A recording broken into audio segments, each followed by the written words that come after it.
ये इंटरव्यू सिर्फ तालीमी और मालूमाती मकसद के लिए पेश किया गया है। मीडिया स्टार वर्ल्ड किसी भी हिंसा, नफरत या तासुब की हिमायत नहीं करता। यहाँ पेश किए गए ख्यालात मेहमान के अपने हैं। चैनल उनसे ज़रूरी नहीं कि इत्तेफाक रखे। हेलो, नमस्कार, आदाब, सत श्री अकाल और अस्सलाम वालेकुम। मैं हूं मोहम्मद अहमद काज़मी, लेकर आया हूं आपका पसंदीदा कार्यक्रम आपके रूबरू। मीडिया स्टार वर्ल्ड आपको अक्सर इंटरनेशनल खबरें देता है, लेकिन साथ साथ फिर से हम कोशिश कर रहे हैं कि कुछ देश के अंदर भी जो वाकयात हो रहे हैं उस पर भी बात की जाए। और एक बार फिर मोदी जी ने अपनी पुरानी आदतों के तरीके को ही फॉलो करते हुए 4 श्रमिक कानून लाए हैं, 29 कानूनों को हटा करके। लेकिन इसकी बहुत ज्यादा मुखालफत हो रही है। उसमें श्रमिकों के अधिकारों को जो है वो कम किया जा रहा है, ऐसे जो आलोचक हैं वो ये सब कह रहे हैं। और क्या मोदी जी ये कानून भी चला पाएंगे, या जिस तरह से किसानों के मुतालिक 3 कानून वापस लिए थे, क्या ये भी वापस होगा? क्या अब मोदी जी इतना रिस्क उठाने की हालत में हैं कि एक तरफ किसान नाराज हैं, दूसरी तरफ अगर श्रमिक भी नाराज हो जाए तो ये एक बड़ी तादाद होती है। क्या बिहार में आखिरी मिनट पर महिलाओं को 10,000 रुपए देने जैसी ट्रिक से फिर इलेक्शन जीत लिए जाएंगे, और उसके सामने फिर किसी की भी नाराजगी उनके लिए कोई अहम नहीं है? ये तमाम सवालात हैं जो समझने के हैं, और इन सवालों का जवाब तलाश करने के लिए हम बात कर रहे हैं अविनाश काकड़े जी से, जो अध्यक्ष हैं किसान सेवा संघ के और नागपुर में रहते हैं, सामाजिक कार्यकर्ता है। नेशनलिस्ट कांग्रेस पार्टी से भी एक लंबा ताल्लुक रहा है। नागपुर में एक जाना माना नाम, जिसको आपने अब से पहले हमारे चैनल पर भी और दूसरे चैनल्स पर भी जरूर सुना होगा, और पिछले हफ्ते आप लोगों ने उनकी वीडियो काफी पसंद की थी। अविनाश काकड़े जी, वेलकम है आपका। मीडिया स्टार वर्ल्ड को आप समय दे देते हैं, जी उसके लिए नमस्कार। बहुत बहुत शुक्रिया आपके समय के लिए। आप ये बताइए कि मोदी जी ने ये क्या शगुफा छोड़ दिया एक बार फिर? क्या दूसरे कुछ ज्यादा अहम मुद्दों से ध्यान हटाने के लिए है, या कोई और अपने दोस्तों को ज्यादा से ज्यादा फायदा पहुंचाने की ये कोशिश है? क्या कुछ है? आम जनमानस को मोदी जी बार बार क्यों नाराज करना चाहते हैं? स्टेक पर क्या है उनके लिए? क्या चीज ऐसी इंपॉर्टेंट है जिसमें अब वोट अहम नहीं, बल्कि कुछ और कारोबारी घराने शायद ज्यादा अहम है? क्या क्या लगता है कि ये श्रमिक कानून क्या कुछ है? जरा आप बताइए इसको तफसील से। एक छोटे से किस्से से शुरुआत करता हूं सर। जी जी। छोटा सा किस्सा है हाँ कि मेरा एक दोस्त था जो वैद्यराज था, आयुर्वेदिक दवाई देता था। हाँ। एक आदमी उसके पास में पेशेंट आता था, मरीज, हम्म उसको क्रॉनिक खांसी थी हम्म और बहुत खांसता था वो। हम्म वो धीरे धीरे कम होने वाली थी क्योंकि उसके लंग्स में प्रॉब्लम हो गई थी, तो धीरे धीरे कम होने वाली खांसी थी। 6 महीने उसने दवाई लिया। इसने उसको बताया था कि 1.5 साल लगेगा तुझे, उससे ज्यादा भी लग सकता है क्योंकि ये बहुत दिनों से तूने पाला है, तेरे लंग्स में बहुत ज्यादा इन्फेक्शन है। मगर 6 महीने बाद वो गया और डॉक्टर को गाली देने लग गया कि तू कौन सी दवाई लेता है, इतने पैसे लेता है, कुछ करता नहीं, वगैरह वगैरह। तो डॉक्टर ने उस दिन उसकी दवाई बदल दिया। हम्म बोला अब नहीं आएगी तेरे को खांसी।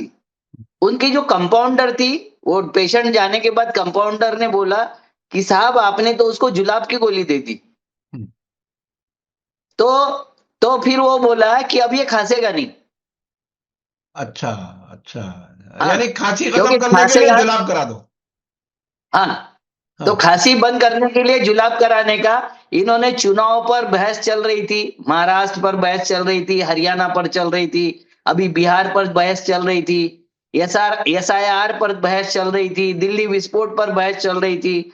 उसके बाद में जो अमेरिका ने एक बम फोड़ा है, हम्म वो बम ये है कि उसने एक रिपोर्ट दिया है कि चाइना ने कैसी मदद किया था, चाइना ने किस तरीके से पाकिस्तान को अटैक कराने में मदद किया, और उसके माध्यम से सारे वेपन्स उसने टेस्ट कर लिए। हम्म। बात समझ में आ रही है जी कि जी बिल्कुल। वेपन्स उसने सारे टेस्ट कर लिए, और ये वेपन का टेस्टिंग था चाइना का, जिससे भारत के करीबन करीबन 5-6 राफेल गिर गए। जिसको नींबू मिर्ची लगा के लाया था हमने, नींबू मिर्ची से उसका जी। क्या वो उतारा था, जी जी भूत जी। उतारा था, तो हाँ। वो गिर गए। हम्म तो उसके बाद में इनके पास में कोई ये नहीं था। चौथी एक बात और आ गई है सामने, ये बात थी कि अडानी को इन्होंने जाके कैसे बांग्लादेश का मैंने बांग्लादेश को पैसा दिया मोदी जी ने जाके, और फिर उसका पावर प्रोजेक्ट लगाने में कैसी मदद की, और वो पूरा पैसा अडानी के घर में कैसे चला गया, उसी तरीके से श्रीलंका में कैसा चला गया। और अभी इन्होंने जाके जब दिल्ली विस्फोट हुआ, उस दिन इन्होंने जाके 6,000 करोड़ रुपए का एक कॉन्ट्रैक्ट अडानी को दिला दिया। पैसे भी भारत देगा और कॉन्ट्रैक्ट भी अडानी लेगा, और भूटान सरकार ने उस पर सिग्नेचर कर लिया। तो ये जो मामला है, ये मामले में डिस्कशन बहुत जोरों से चल रहा था। वहां कैसे इरेगुलरिटी हुई, चुनाव में कैसी तरीके से लूट हुई, किस तरीके से लूटा गया। और एक और मामला आया था कि वहां शपथ लेने वाले 26 में से 10 किसी नेता के पुत्र है, परिवारवाद के विरोध में मोदी जी खड़े हो गए थे वहां। तो उन्होंने 10 मंत्री पुत्रों को या सांसद पुत्रों को शपथ दिला दी। तो इतना सारा क्रांतिकारी काम करने के बाद इनके पास में चाहिए था जुलाब की गोली। तो ये जुलाब की गोली के रूप में इन्होंने ये श्रम कानून दे दिए। अब ये क्या बोलते हैं, पूरे पेपर में, सारे पेपरों में फुल पेज एडवर्टाइजमेंट है फ्रंट पेज की, भारत के कार्य बल के लिए नए युग का शुभारंभ और क्रांतिकारी कदम। अब नया युग जीएसटी के वक्त भी आया था, उसके बाद में 8 साल वसूली किए जीएसटी इन्होंने, और बाद में बोला कि नहीं नहीं नहीं नहीं, ये तो लूट थी। अब लूट किसने किया पता नहीं, मनमोहन सिंह ने किया था, नेहरू जी ने किया था, मुझे नहीं पता, क्योंकि आधी रात में कानून तो इन्होंने लाया था। तो उसके बाद में वो भी क्रांतिकारी कदम था। बाद में इन्होंने उसके स्लैब घटा के 2 किया, वो भी क्रांतिकारी कदम है। मतलब उसमें वो जो कानून बनाया था उसमें लिपस्टिक पे 5% था जीएसटी, और सैनिटरी पैड पर 18% जीएसटी था। बीवी बच्चे तो है नहीं, बीवी बच्चे पालना नहीं, इनको कुछ समझ नहीं, और ऐसे आदमी को प्राइम मिनिस्टर बना के 11 साल से झेल रहे हम। और इन्होंने जो कुछ कुकर्म करना था वो सारे कुकर्म कर दिए। अब इन्होंने नोटबंदी को भी क्रांतिकारी कदम बताया था, अब उसका क्या हालत हो गया पता नहीं। लॉकडाउन को भी क्रांतिकारी कदम बताया था कि देश को बचा लिया इन्होंने। 240 लाख करोड़ रुपए का कर्जा भारत पर हो गया, वो भी क्रांतिकारी कदम है नए युग का, क्योंकि अमृतकाल में ये सब चलते रहेगा। 25 लाख करोड़ इन्होंने, आशरा राम करके एक सांसद है, उन्होंने पार्लियामेंट में पूछा था सर, क्या पूछा था कि देश में कितना कर्जा इन उद्योगपतियों का माफ किया गया। 1687 उद्योगपति है सर पूरे टोटल मिला के, जिनके पास में 50% जीडीपी और 67% प्रॉपर्टी सरकार ने ट्रांसफर कर दिया, और उसमें भी 10 प्रमुख उद्योगपति है, उनके पास में तो बहुत बड़े तौर पर चला गया। तो उनके 25 लाख करोड़ रुपए माफ हो गए। किसानों को मैं बताना चाहता हूं कि भाई, तुम जो 6-6 हजार रुपए साल के मिलते हैं ना तुमको, जिसको किसान सम्मान निधि बोलते हैं, ऐसे 10 करोड़ अकाउंट है। हर एक अकाउंट में अगर पैसा चला जाता तो 2.5 करोड़ रुपए किसानों को मिलते थे। वो क्रांतिकारी कदम नहीं था। इन चोरों को पैसे देके वो फॉरेन ट्रांसफर करवा लेना, ये क्रांतिकारी कदम है। आपने देखा होगा चंद्रा के कितने करोड़ रुपए, कितने हजार करोड़ रुपए माफ करके सेटलमेंट करवा लिया, वो क्रांतिकारी कदम है सर। उसके बाद में ये श्रम संहिता के, ये भी क्रांतिकारी कदम है। 3 काले कृषि कानून आए थे, ये भी क्रांतिकारी कदम है। तो ये क्रांतिकारी कदम कितने उठाते हैं मुझे पता नहीं, कितनी क्रांति कर रहे हैं। और मैकेले की शिक्षा, उन्होंने अभी एक भाषण दिया था गोयनका ट्रस्ट के वो इसमें सीनियर कार्यक्रम में, कि मैकेले की शिक्षा 2038 में हटा देंगे, 200 साल हो जाएंगे, हटा देंगे मैकेले की शिक्षा। ये महिलाओं को शिक्षा देने का ये था, ये दलितों को शिक्षा देने का काम करता था, ये आदिवासियों को शिक्षा देने का काम करता था, ये किसानों को शिक्षा देने का काम करता था। इसने कितने सारे अंधश्रद्धाओं के बारे में दूर किया, सती प्रथा से लेके कितनी प्रथा के बारे में शैक्षणिक जागृति लाया। अब ये वही पुराना गुरुकुल वाला मैकेलिक पद्धति छोड़ के गुरुकुल पद्धति लाएंगे, जिस गुरुकुल पद्धति में अक्षर ज्ञान होना खाली ब्राह्मणों का था, शस्त्र ज्ञान खाली क्षत्रियों का था, जिन क्षत्रियों में देश की रक्षा नहीं की और जिन ब्राह्मणों ने इस देश को शिक्षित नहीं किया, क्योंकि अपनेता की संकुचित रख के सबको लूटने का, ठगने का, पाखंड फैलाने का काम किया। अब वही काम आप देख लीजिए, इसमें ने 4 श्रम कानून जो लाया, वो मजदूरी 29 कानून थे इस देश में श्रम के, और दुनिया के सारे कानून 200, आपको बता देता हूं कि 200 जगह पर 200 साल के संघर्ष के बाद में ये सेटल्ड हुआ था कि 29 श्रम कानून श्रमिकों के लिए बहुत जरूरी है। इनको अबेंडन करके, जैसे बैंकों को अबेंडन कर दिया, सारी डिपार्टमेंट को अबेंडन कर दिया, वैसा इन्होंने इसके 29 कानूनों को अबेंडन करके 4 कानून लाया। ये मजदूरी अच्छा संहिता अच्छा, इस कानून के बारे में आगे बढ़ने से पहले मैं एक चीज समझना चाहता हूं। दिन भर चर्चा होती रही अलग अलग जगहों से। हमारे दिल्ली यूनियन ऑफ जर्नलिस्ट ने भी बहुत बड़ा एक स्टेटमेंट जारी किया है, बहुत सी यूनियनों ने जारी किया है कि वो किसी भी तरह से यानी उनके अधिकार छीन रहे हैं। अच्छा बताइए, बिल्कुल ऐसा लगता है कि बस इस बात की कमी रह गई है कि सरकारी आदमी यूनिफॉर्म पहने हुए किसी भी कोई भी उसे यह कह दिया जाए कि कोई भी सड़क पर अगर कोई मुस्कुराता हुआ आदमी मिले तो उसको थप्पड़ मार करके जेब में से कुछ छीन लो, रुक चाहिए।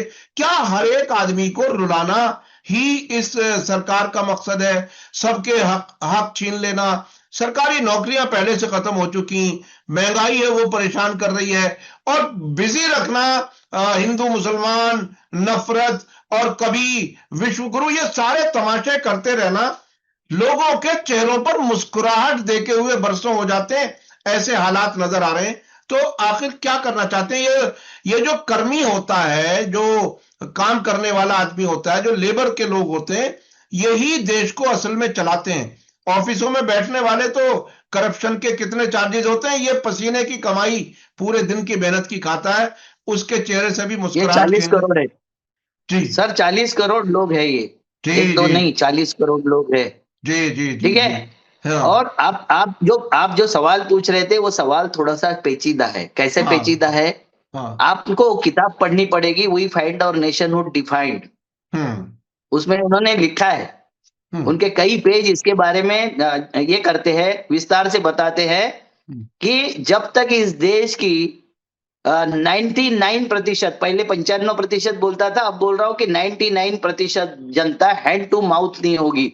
जो हम्म, मोदी जी ने 80-85 करोड़ लोगों को 5 किलो अनाज के पीछे लगा दिया, हम्म, तो ये जब तक 99% नहीं होगी, यहाँ हिंदू राष्ट्र या धार्मिक राष्ट्र नहीं हो सकता। और हम्म, धार्मिक राष्ट्र मान्य नहीं करेंगे।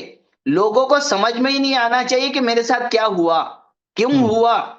अभी हम्म, आप बताइए कि इतने लाखों करोड़ रुपए माफ करना, लाखों करोड़ रुपए का कर्जा निकाल लेना और पूरी रीढ़ तोड़ देना, 14,000 करोड़ रुपए वर्ल्ड बैंक से लेके और वोट के खरीदी के लिए देना। इलेक्शन कमिश्नर उसमें चुप है, सुप्रीम कोर्ट चुप है, हाई कोर्ट चुप है। ये सारा का सारा षड्यंत्र ये दिखाता है कि इस देश के पूरे कंगाली के तरफ ले जाना है, हमको अफगानिस्तान बनाना है, हमारे देश को हम्म, पाकिस्तान बनाना है। अब हम्म, हमारी जो कंपटीशन है वो चाइना के साथ में नहीं है, हमारी हम्म, अमेरिका के साथ में कंपटीशन नहीं है, फ्रांस के और लंदन के साथ में या जापान के साथ में नहीं है। हमारी कंपटीशन अब अफगानिस्तान के और पाकिस्तान के साथ में है कि कितने कंगाल हम हो सकते हैं, कितना इस देश का जनता बर्बाद हो सकती है और सारा पैसा कैसे बाहर निकाल के ले जा सकते हैं, ये हमारी प्रायोरिटी है। इसमें आपको बता देता हूं, ये जो नए कानून आए हैं, जी जी। इसको ध्यान से समझिए सर। हम्म एक इंडस्ट्री में 51% लेबर रहे बिना कोई भी यूनियन रजिस्टर्ड नहीं होगी। इसका मतलब है कि एक इंडस्ट्री में एक ही यूनियन रहेगी, जो यूनियन बिक गई, बात खत्म। और यूनियन कैसी बनेगी? अनुमति से बनेगी, इंडस्ट्रियलिस्ट की अनुमति रहेगी, लेबर कमीशन की अनुमति रहेगी, जब ही आपकी यूनियन बनेगी। और यूनियन बनने के बाद आप हड़ताल की भूल दियारिए, हड़ताल वड़ताल कुछ नहीं कर सकते। तो 51% श्रमिकों का समर्थन होना चाहिए, उसे मान्यता दी जाएगी। उससे श्रमिक प्रतिनिधित्व बिखरा हुआ हो सकता है। अब ये बताओ कि अकेले आदमी की समस्या के लिए अगर 14 दिन का नोटिस दो, उसके बाद में 3 महीने का वो उसका पीरियड दो, उसके बाद में साल भर उसका वेटिंग करो, कौन ये रोजंदारी वाला श्रमिक या यहाँ काम करने वाला श्रमिक इतना समय रखता है, इतने समय भूखे रह के उसके साथ केस में लगा रह सकता है? तो श्रमिकों को समझा दिया है कि तुम्हारे मानवीय अधिकार सब भूल जाओ, करना है तो करो, जितना पैसा मिलता है उतने में काम करो। उसके बाद में इन्होंने और एक ये किया कि छटनी अगर करनी हो तो पहले 100 लोगों की अगर होती थी, कोई इंडस्ट्री छटनी करने के लिए सरकार की परमिशन लेनी होती थी, अब 300 कर दिए। मतलब कभी भी कोई इंडस्ट्री छटनी करके बता सकती है कि तू कल से मत आना, और उसके ऊपर कोई पाबंदी नहीं है, किसी तरीके की कोई पाबंदी नहीं है, वो उनको दे दिया। तीसरी बात है कि 8 घंटे का नहीं होगा, 12 घंटे अगर वो चाहता है तो काम करवाएगा। इंटरनेशनल मानस शास्त्रीय स्टडी, सामाजिक स्टडी ये बताती है कि कोई भी आदमी का जो स्ट्रेंथ है वो 8 घंटे से ज्यादा नहीं रहता है, वो उस एबिलिटी से काम नहीं कर सकता। इन्होंने उसमें जोड़ दिया कि इसको पगार इतना देना पड़ेगा, पेमेंट उतना देना पड़ेगा। अरे काम ही नहीं कर सकता है वो, 8 घंटे से ज्यादा काम ही नहीं कर सकता ना, उसकी मानसिक स्थिति नहीं रहेगी काम करने की। बिल्कुल बिल्कुल। तो तुमको 8-8 घंटे के 3 फेज करने की जगह 12-12 घंटे के 2 फेज, मतलब लेबर को काम नहीं मिलेगा, फैक्ट्री में काम नहीं होगा, और सब तरफ से लूट करनी है समाज की, उसके लिए ये पूरा लेबर कानून पूरे तरीके से काम करेगा। अब इन्होंने मजदूरों की परिभाषा भी बदल दी है, किसको मजदूर समझना है, किसको नहीं समझना है। सबसे पहले तो आज देश में गीगा मजदूर ज्यादा हो गए। आपने देखा होगा कि ये जो टैक्सी आती है, ओला टैक्सी, उबर टैक्सी, उसके बाद में आपके घर में डिलीवरी बॉय आते हैं, उनके लिए कुछ नहीं है इस कानून में, उनके लिए कुछ नहीं है, किसी लेबर के लिए कुछ नहीं है। ये खाली दिखावे के लिए जिस तरीके से ये बोल रहे हैं कि सभी के लिए न्यूनतम और समय पर वेतन, न्यूनतम वेतन कौन तय करेगा? सरकार। और सरकार की हालत क्या है न्यूनतम वेतन की? तो हर स्टेट में अलग अलग वेतन है, 200 रुपए से 400 रुपए तक। मतलब आपने देखा होगा कि जो प्रधानमंत्री पकोड़े तलने को रोजगार बोलता है, रोजगार नहीं है, जीविका है। जीविका और रोजगार और आजीविका में फर्क नहीं समझते। वो सब कुछ समझते हैं, मगर उनको मूर्ख बनाना है। देश को, देश के श्रमिकों को, सबको मूर्ख समझते हैं और मूर्ख बना रहे हैं। इसमें समझना पड़ेगा कि ये जो कानून इन्होंने लाया, किस तरीके से कानून है। ये डिजिटल प्लेटफॉर्म के उबर, जोमेटो, स्विगी आदि के माध्यम से काम करते हैं। गीगा वर्कर्स के पास स्थायी रोजगार अनुबंध नहीं होता, वे प्रोजेक्ट आधारित या फ्रीलांस आधारित होते हैं। मतलब ठेका वर्कर के लिए कुछ नहीं, कंपनी में काम किसी को रखना नहीं परमानेंट, किसी को अपॉइंटमेंट लेटर, ये बोलते हैं अपॉइंटमेंट लेटर देंगे। अब ठेके पे ही जाएगा तो अपॉइंटमेंट लेटर का क्या मतलब है? नियुक्ति पत्र अनिवार्य, सभी महिला श्रमिकों को समान अवसर, समान वेतन। उसके बाद में 40 करोड़ श्रमिकों के लिए सामाजिक सुरक्षा। ये क्या सुरक्षा देंगे, किस तरीके से सुरक्षा? जब देश सुरक्षित नहीं है, इस देश पे हिंदू सुरक्षित नहीं है, हिंदू डरा हुआ है, इस देश के उद्योगपति डरे हुए हैं, किसको सुरक्षा दे रही है? 40 करोड़ श्रमिकों को कौन सी सुरक्षा देंगे? तो ना तो उसको हेल्थ देंगे, ना उसको जॉब की परमानेंट की कोई गारंटी देंगे, ना किसी तरीके का कोई सुविधा देने के लिए। मतलब महिलाओं के लिए जो बच्चे रखने के लिए और उसके केयर करने के लिए जो होता था, वो भी इस कानून में समाप्त है। और जो मैटरनिटी लीव जिसको कहा जाता था, वो भी अब खत्म कर रहे हैं। हाँ। और निश्चित अवधि के कर्मचारियों को 1 वर्षीय सेवा के बाद ग्रेजुएटी मिलेगी। 1 वर्ष सेवा करेगा तो ग्रेजुएटी मिलेगी। और मैं बता देता हूँ 90% वर्कर ये अब ठेका वर्कर होंगे। ठेका वर्कर के लिए यहाँ कोई गारंटी नहीं है, किसी तरीके की सुविधा नहीं है, और इसको समझने की जरूरत है। श्रमिकों के लिए निशुल्क वार्षिक स्वास्थ्य जांच अनिवार्य। अब ये जांच कौन करेगा सर? सरकारी अस्पताल तो हम बेच रहे, कौन करेगा ये जांच? प्राइवेट में जाएंगे तो वो बोलते हैं कि नहीं सरकारी काम हम नहीं करते। आपने देखा होगा इनके पीएम केयर फंड से और पीएम के जिसमें से अगर कोई आप प्राइवेट हॉस्पिटल में चले जाओ, वो पेशेंट को मरता हुआ होगा तो बोला बाहर निकाल इसको जल्दी, क्योंकि हमारा 2 साल से पेमेंट ही नहीं मिला है। तो ये इन्होंने श्रमिकों को निःशुल्क वार्षिक स्वास्थ्य जांच अनिवार्य कर दिया। जोखिम भरे कार्य क्षेत्रों में काम करने वाले श्रमिकों के लिए 100% स्वास्थ्य सुरक्षा। आप बताइए सर, दिल्ली के रेलवे स्टेशन पर लोग मरे थे, कितने मरे पता है आपको? आज तक नहीं बताया गया।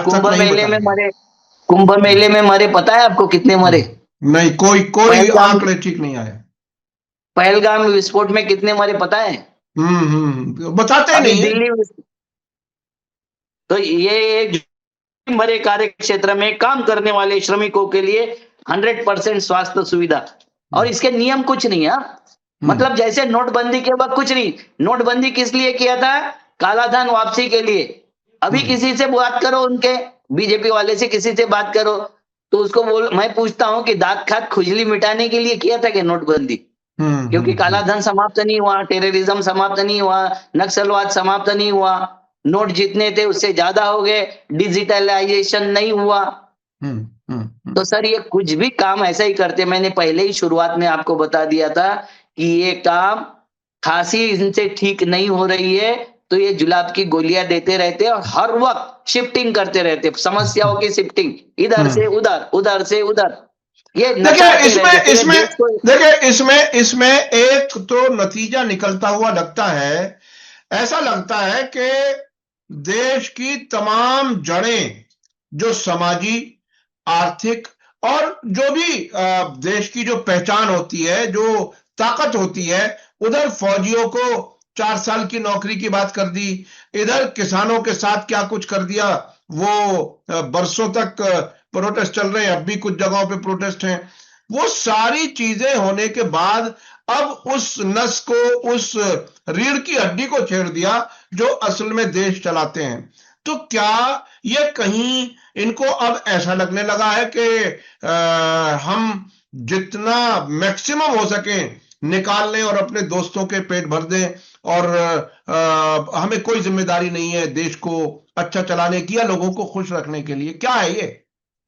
आरएसएस का एजेंडा है, हम्म सीधी सीधी आरएसएस का एजेंडा है। आपकी रीढ़ तोड़ दो। मैं सब देखता हूँ, किसान आदमी हूँ। मैंने देखा कि बारिश में अगर कोई बैल, हम वहां जो कीचड़ बनाते ना धान बुआई के लिए, वहां हाँ। अगर बैठ गया, उसको हम्म बोलते कमर टूट गई हम। वो बैल हम्म कभी खड़ा नहीं होता है, उसको बेचना ही पड़ता है, हम्म या तो घर में बैठा के पालना पड़ता है। तो ये पूरे हम्म देश की कमर तोड़ना चाहते हैं, पूरी देश की। हम्म इनको कोई देश से लेना देना नहीं है। ये सर आपने देखा होगा, एक रिपोर्ट आया था कि मोदी ने 2 बार ट्रेनिंग लिया है अमेरिकन स्टेट। वो बताते हैं, कई इंटरव्यू है मेरे पास में, कि मैं कुछ भी नहीं था, कोई पद नहीं था, तो अमेरिका के 29 स्टेट घूमा था मैंने। इनका कोई रिश्तेदार नहीं, इनका कोई आदमी नहीं, तो अमेरिकन जो एजेंसी है दूसरे देशों में स्पाई जो अपॉइंट करती है, वो ये अमेरिकन स्पाई है, ये अमेरिकन एजेंट है, हमारे ऊपर बैठ गए हैं। और ये भक्तों को अभी भी नहीं समझ में आ रहा है, इतना बर्बाद होने के बाद समझ नहीं आ रहा है, क्योंकि इनको धर्म की गोली दी हुई है। आपने देखा होगा कि अफगानिस्तान में धर्म की गोली दी थी, क्या हालत हो गई? बिल्कुल। पाकिस्तान में धर्म की गोली दी थी, क्या हालत हो गई? अब बोलने लायक, बताने लायक या निर्माण करने लायक भी कुछ नहीं बचा। तो यह हालत हमारे देश की हो रही है। इसको अगर संभालना है तो समझ जाना कि हमारा जो पहला अधिकार है, हमारा सर जो नागरिक का पहला अधिकार वोट देना नहीं होता है। नागरिक का पहला अधिकार ये होता है कि राइट इंफॉर्मेशन प्राप्त करना बिल्कुल और उसके बिल्कुल। ऊपर हमारा मत बनाना। हमारे पास तो गोदी मीडिया राइट इंफॉर्मेशन देता नहीं, किसी चीज का राइट इंफॉर्मेशन नहीं है। हमारा सिंदूर चल रहा था, जो सरेंडर हो गया नरेंद्र, वो सिंदूर में भी हमारी मीडिया कराची और इस्लामाबाद और क्या क्या पूरा कैप्चर कर गई थी, है ना? तो ये हालत हमारे पूरे देश की हो गई है।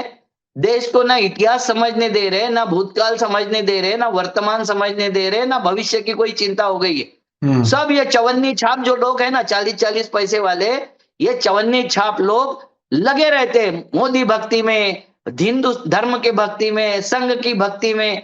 इनको ये पता नहीं चला। आप बताइए सर, कौन से पद पर है मोहन भागवत, जिसको इतनी बड़ी सुरक्षा दी है, और वो सुरक्षा का पेमेंट कौन कर रहा है? क्यों मिलती है सुरक्षा? और ये अगर बोलते हैं कि भगवान की मर्जी के बिना पत्ता भी नहीं हिलता, तो इनको फिर संवैधानिक सुरक्षा क्यों चाहिए? इनको नहीं बिल्कुल। लेना चाहिए। तो ये धार्मिक लोग नहीं है, पाखंडी लोग है, ये फ्रॉड है, ये ढोंगी है। इनका धर्म पे विश्वास नहीं, भगवान पे विश्वास नहीं, और स्वयं पे भी विश्वास नहीं। ये लूटने में विश्वास रखते हैं, सत्ता को ग्रैब करने में विश्वास रखते हैं। अच्छे दिन अगर किसी का आए तो नारंगी फौज के अच्छे दिन आए हैं, बाकी पूरे देश की जमात के बुरे दिन आए हैं। कोई यहाँ शांति से नहीं है। ये कितनी तकलीफ की बात है। देखिए, मैं अक्सर कभी किसी नौजवान से मिलता हूं, उससे पूछता हूं वो क्या कर रहा है, तो बहुत लोग तो बिल्कुल काम की तलाश में है, काम उन्हें मिल ही नहीं रहा। लेकिन कुछ लोग जो ये जिस तरह से आपने कहा कि कोई उबर चला रहा है, कोई अच्छा, कुछ बेचारे बिल्कुल खामोशी से अपनी समाजी हैसियत को बचाते हुए लोग रातों में मोटरसाइकिल लेकर के निकलते हैं, वो जो राइड पे जाते हैं जिस तरह से उबर वगैरह पर, कि सुबह तक शायद 500-700 रुपए कमा के ले आएंगे। इस हालत में नौजवानों को पहुंचा दिया। एक दिन की कोई गारंटी नहीं है कि जो कुछ आज भी कमा पा रहे कल भी कमा पाएंगे या नहीं। देश कहां जाएगा आखिर? कौन कौन इसे संभालेगा? ये हमेशा हर इलेक्शन में वही गड़बड़ घोटाला होता है। मुझे याद आ रहा था जब आप बात बता रहे थे नोटबंदी की, नोटबंदी के टाइम पर भी कोई इलेक्शन आने वाला था ताकि उससे अपोजिशन का पैसा सारा एक तरफ ड्रेन हो जाए और इलेक्शन वो जीत लें। ये सिर्फ इलेक्शन जीत लें और लूटपाट के अलावा कुछ और भी होगा? क्या लगता है, क्या होगा? सर, आरएसएस बीजेपी का एक ही उद्देश्य रहता है, पैसा कमाओ, सत्ता लाओ। दूसरा कोई उद्देश्य नहीं है। ये देशभक्त कैसे कैसे है, प्रदीप कुरुकर जैसे, ध्रुव सक्सेना जैसे, ये सारे देशभक्त इनके ही है, पूरे के पूरे। अभी ये दिल्ली के विस्फोट में कोई प्रियंका शर्मा का नाम आ गया, डॉक्टर प्रियंका शर्मा और दिनेश, और जो विस्फोटक मिले, आप बताइए यहाँ के विस्फोटक कश्मीर में भेजने की क्या जरूरत थी? और वो पुलिस थाना पूरा विस्फोटक से उड़ा दिया। हमें अभी तक नहीं पता चला कि दिल्ली विस्फोट में कितने लोग मर गए, वास्तविक कितने लोग मरे, और वो विस्फोट का जो केमिकल था वो क्या था, और वो एक्सीडेंटल था या किसी ने किया था। क्योंकि 4 डॉक्टर जो पकड़े गए थे बाद में उनको छोड़ दिया 4 दिन बाद कि इनके विरोध में कोई सबूत नहीं है। तो ये देश में मजाक चल रही है, पूरी बुरी तरीके से मजाक किया जा रहा है। और दूसरी तरफ मुसलमान नाम होने के सहारे अब कहां जाया जा रहा है। यूनिवर्सिटी बंद कराने का काम हो रहा है, अल फलाह। उसके अलावा कहां रिश्तेदारों, दोस्तों, किन किन को जाकर के सर, वो अल फलाह जो है, उसके पास में 10 जगह रेड मारा, 46 लाख रुपए मिले। एक यूनिवर्सिटी का चलाने वाला आदमी, उसके 10 जगहों पर रेड मारने के बाद 46 लाख रुपए मिले, और रेड जो मारा था वो ईडी ने मारा था। जी, वो कोई सीबीआई ने या ये टेररिस्ट वाले जो स्क्वाड है उसने नहीं मारा, और उसको उसके साथ में जोड़ने का प्रयास कर रहे। उसका कोई मतलब नहीं। इनकम टैक्स रेड मारती है। सर, कोई इसमें इनकम टैक्स कैसी रेड मारेगी? अगर वो टेररिस्ट अटैक में शामिल है, वहां से टेररिस्ट पैदा होके अगर यहाँ आए हैं, तो उसको उस एक्ट में बंद करना चाहिए था ना, उस एक्ट में उठाना चाहिए था, उसके ऊपर जो एफआईआर होना चाहिए था उस एक्ट में होना चाहिए था, नहीं है। वो इनकम टैक्स एक्ट में उसके ऊपर किया, और उसमें 10 रेड मार के 46 लाख रुपए मिले। जैसे महाराष्ट्र का एक मंत्री था, करोड़ों रुपए का गबन हो गया, 100 करोड़ हो गया, ये हो गया। आखिर में केस जब दर्ज किए तो 1 करोड़ से भी कम के पैसे मिले, और वो भी उन्होंने बता दिया कि मैंने कहां से लाया था, और ये ट्रेस मिल गया पूरा। छोड़ना पड़ा, कोर्ट ऐसी तैसी करते रहा। हमारे यहाँ कोर्ट भी जल्दी डिसीजन नहीं लेता है। इन्होंने बताया था अभी, वो जो शर्जील इमाम और वो दूसरे है ना, उमर खालिद, अंदर फंसे। तो उसके इसमें ये दिल्ली पुलिस क्या बोल रही है कि बौद्धिक आतंकवाद सबसे खतरनाक होता है। बौद्धिक आतंकवाद आरएसएस के सिवाय दूसरा कोई नहीं फैला रहा है इस देश में। किसको बोलते हैं बौद्धिक आतंकवाद? जिससे आपका मन, मस्तिष्क और वातावरण को दूषित करने इतना आप उसका प्रचार प्रसार करते हो, और उसमें बौद्धिकता, मुसलमानों की संख्या 45 में दुगनी हो जाएगी। कैसी हो जाएगी? कटपट में मार को पूछो सालों को, कैसी हो जाएगी? वो किस तरीके से हो जाएगी? वो बौद्धिक आतंकवाद नहीं है, बौद्धिक आतंकवाद नहीं है। वो योगी है। वो योगी बोलता है कि जब मुसलमान आए तो हमारी देश की जनसंख्या 60 करोड़ थी। अरे दुनिया की नहीं थी रे बाबा। ये सारे अनपढ़, कुपढ़, छोटा पेंटा, बड़ा पेंटा, तड़ी पार फेंके, सब के सब इकट्ठा हो गए। क्या क्या बोलते हैं, क्या क्या इतिहास बताते हैं, किस तरीके से इतिहास बताते हैं, किसको कहां पहुंचा देते हैं, किसको कहीं ले जाते हैं। और मुश्किल ये है कि ये बताते रहते हैं, उल्टी सीधी बातें बोलते रहते हैं, मीडिया बगैर सवाल किए उसे लोगों तक पहुंचाता रहता है और गलत नैरेटिव, गलत इतिहास, गलत भूगोल सब कुछ लोगों तक पहुंचाने का काम उसी तरह से होता रहता है। उस पर सवाल उठाने वाला कोई नहीं। और अगर कोई सोशल मीडिया पे कोई थोड़ा बहुत बोलता भी है तो उसको दरगुजर कर दिया जाता है। अच्छा, हमारे पास वक्त अब कम रह गया है, मुझे ये बताइए जी सर। कि ये जो कानून आए हैं, इनको इनको कहीं रोकने के चांस हैं? कहीं कोई उम्मीद है आपको? हालांकि अभी बिल्कुल जल्दी, ये मैं सवाल कर रहा हूं, अभी आज ही वो कानून लागू हुआ है, जब लोग देख रहे होंगे सिर्फ एक दिन की बात है, लेकिन आपको क्या लगता है कि किस तरफ जाएगा इसका? कोई आंदोलन चलेगा क्या? सर, इस देश में खालिस्तानियों ने वो कानून को रोक दिया। सरदार हम्म थे तो असरदार थे। हम्म किसान कानून उन्होंने कोरोना में बैठ के बता दिया कि इसको वापस लो, नहीं तो हम्म तुम नहीं रहोगे। हम्म सतपाल मलिक ने बोला था कि तुम गलत लोगों से टकरा गए हो। बिल्कुल ये बिल्कुल लोगों बिल्कुल। को समझाने की बात होती है, इनको धमकाना नहीं चाहिए। आपको आपको हम्म वापस लेना पड़ेगा। और हम्म सतपाल मलिक जी मरहूम हो गए, उनकी बात सही हुई। हम्म मोदी को माफी मांग के कानून वापस लेना पड़ा। हम्म मगर उसी वक्त ये कानून आया था सर। मैं इसके ऊपर 19 में और 20 में लाइव बोल चुका हूं, एक एक पॉइंट पर बोल चुका हूं, क्या हम्म क्या होने वाला है, क्या होगा, ये बोल चुका हूं। हम्म इन्होंने 4 साल उसको रोक के रखा था क्योंकि ये उचित अवसर की तलाश में थे। हम्म अभी इन्होंने देखा कि खांसी ज्यादा बढ़ गई है तो इन्होंने ये दे दिया। अब हम्म ये उसके ऊपर डिपेंड करेगा कि क्या मजदूर लड़ने की ताकत रखते हैं। हम्म कमर टूटे लोग नहीं लड़ सकते। किसान के पास में 1 साल का खाने का, 2-4 साल का खाने का स्टॉक होता है हाँ, और उसके खेत में पैदा होके वो अपना पेट भर सकता है। मजदूरों के पास में वो स्ट्रेंथ ही नहीं बची, कैसे लड़ेंगे? बिल्कुल बिल्कुल बिल्कुल। मजदूरों। मजदूर सर 2-4 दिन से ज्यादा हड़ताल नहीं कर सकते, नहीं तो फाके पड़ना शुरू हो जाएगा। और ये बिल्कुल मोदी जी बिल्कुल। को मालूम है, ये बीजेपी को मालूम है, ये आरएसएस को मालूम है। और उसमें हम्म फूट डालेंगे क्योंकि इनका भी श्रमिक संगठन है हम्म बीजेपी का। वो उसमें फूट डालेगा, वो उनको होने नहीं देगा संगठित। आपको एक बात बताता हूँ, कोरोना के वक्त में मेरे एक जानने वाले रेलवे यूनियन के जनरल सेक्रेटरी थे।